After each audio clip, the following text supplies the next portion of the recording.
What's going on, gamers? You're probably watching this video because you're having problems with your R2 or L2 buttons on your PlayStation DualShock controller. Now if you're like me, what happened was this R2 button over here started sticking, and what happens is there's two hinges on each side of the R2 button, and the inside one broke on my controller, and it actually happened on two controllers, so I had to come up with a way to fix them or spend the 50 or 60 bucks to get a new controller. Now here's my replacement R2 button that we're about to show you how to put on.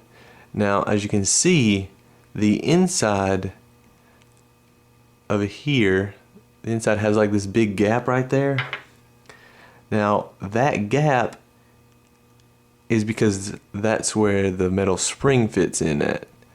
So because there's this large gap over here, the structural integrity of the inside of the R2 button is a lot weaker than the outside. So I've already started. I removed all the screws on the back of the controller. There's 4 screws, and quite honestly, that is the most difficult part of doing this.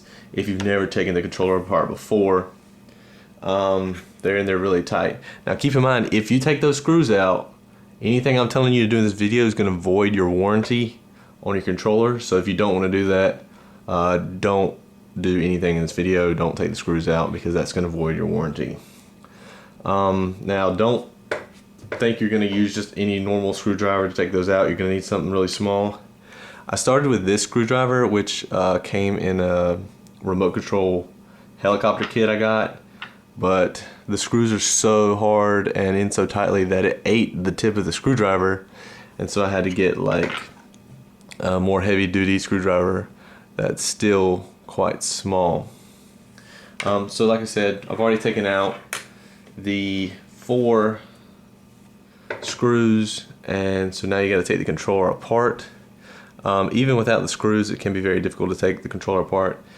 What I found is that if you press right there on the grip, that can pop it loose. So just do that on each side. Just push the top one way and the bottom one way, and then you can get it loose. And then you begin the slow process of opening it. This is also much more difficult than you would imagine. You want to be firm but gentle, because you obviously don't want to break your controller. As you can see, I finally got the controller apart, and I did so.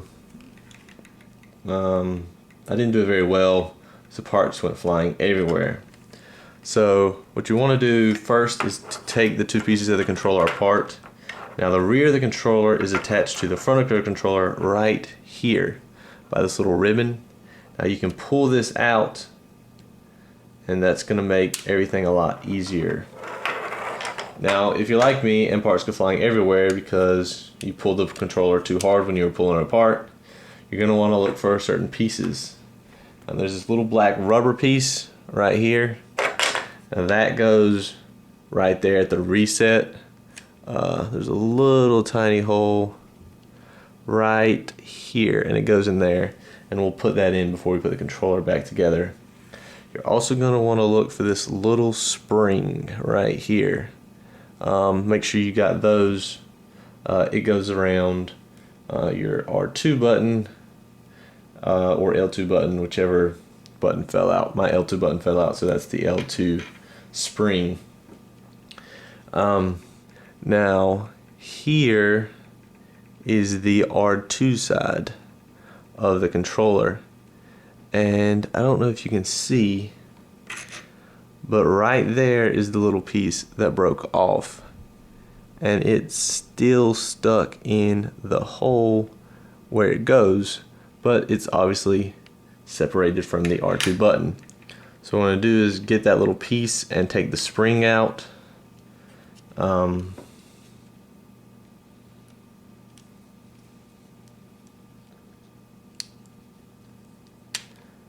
This one's actually in there quite firmly.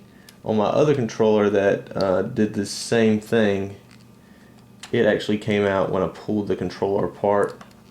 So if you see a little black cylindrical piece that comes out of your controller, that's probably what it is.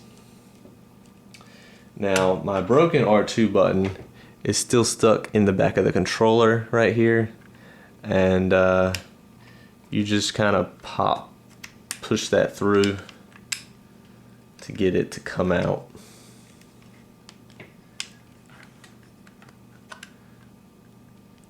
Once again, this part is a little bit more difficult than you'd think.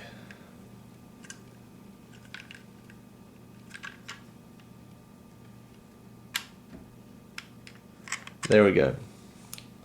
So this is the broken R2 button, and this little black piece right here in my hand is what caused my controller to start messing up, because it broke.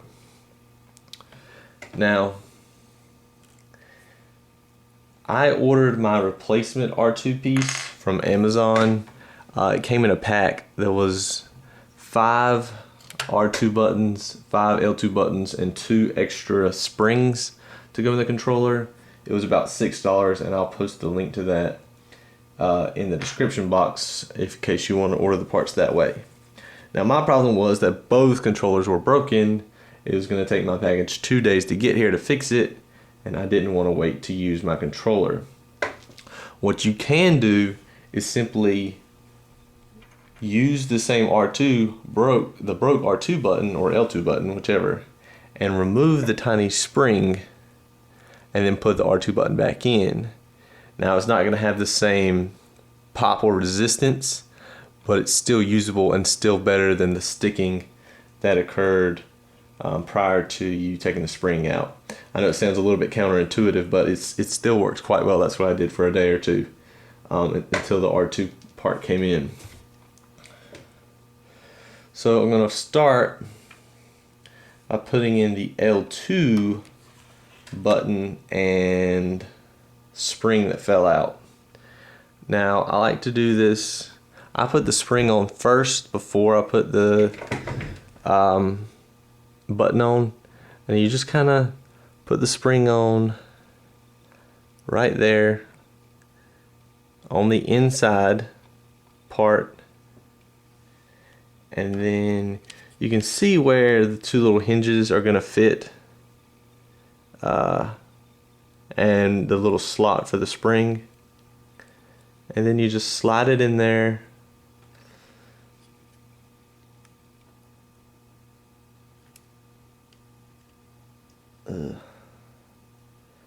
Spring is getting caught. And then once you get it, the hinges on the little slot for them, you just kind of pop it in. Don't be scared to pop it in. It's not gonna break it or anything. Now obviously if there's a lot of resistance, you may be doing something wrong. So don't just force it, because that's a good way to break things.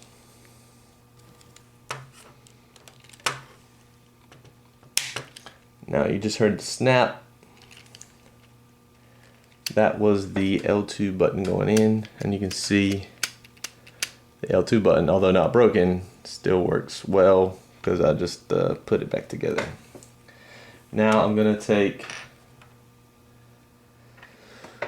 this is the broken R2 button right here. Here's the new R2 button that's gonna be going in its place. Just with the L2 button that I just took out. Gonna go ahead and put the spring on there like so, and it'll be kind of hanging like this, and this is how you'll put it in the controller. You'll want to bend the spring in the slot like that. So you have the spring hanging on there, and it'll go in the slot, and it's going to push against the slot a little bit to give it the resistance that you want when you're pushing that L2 button the R2 button while you're playing. And just like with the L2 button, I want the spring in the little slot. The slot is on the inside toward the middle of the controller.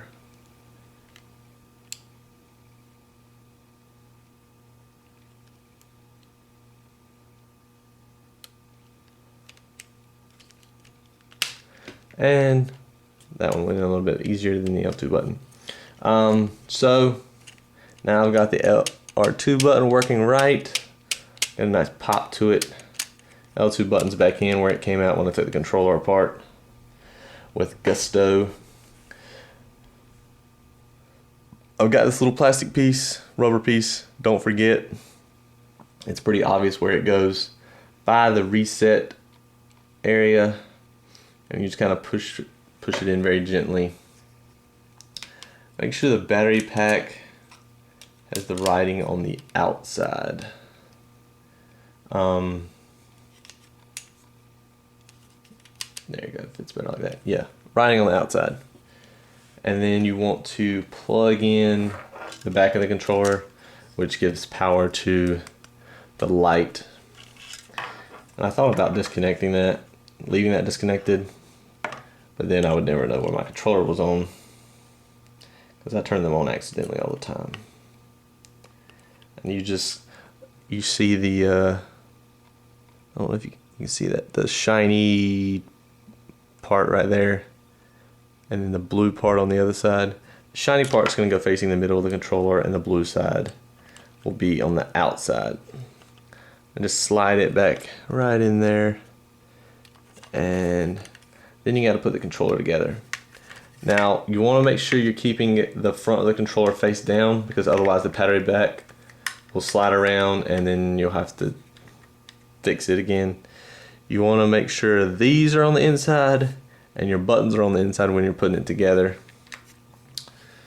And then just kind of wiggle and jiggle until you get it to snap back together.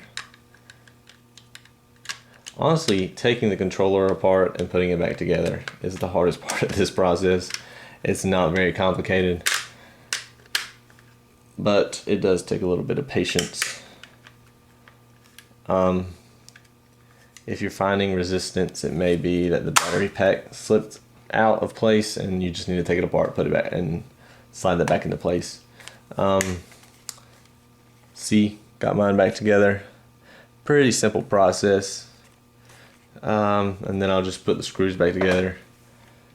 Put the screws back in rather, and it'll be good to go. As you can see, R2 working much better, L2 working better, and I still have plenty of spare parts should they break in the future. Now if you don't want to go through this process, you can always buy a new controller, but if you do buy a new controller, I would suggest getting an extended warranty, just so if this happens in the future, you can just take it into Best Buy or Walmart or wherever and not have to buy a new controller. That's all I have for you today. Post any questions or comments in the comments box. Be sure to subscribe to my channel, and if you have any questions, be sure to post them. Alright, thanks guys. See you later.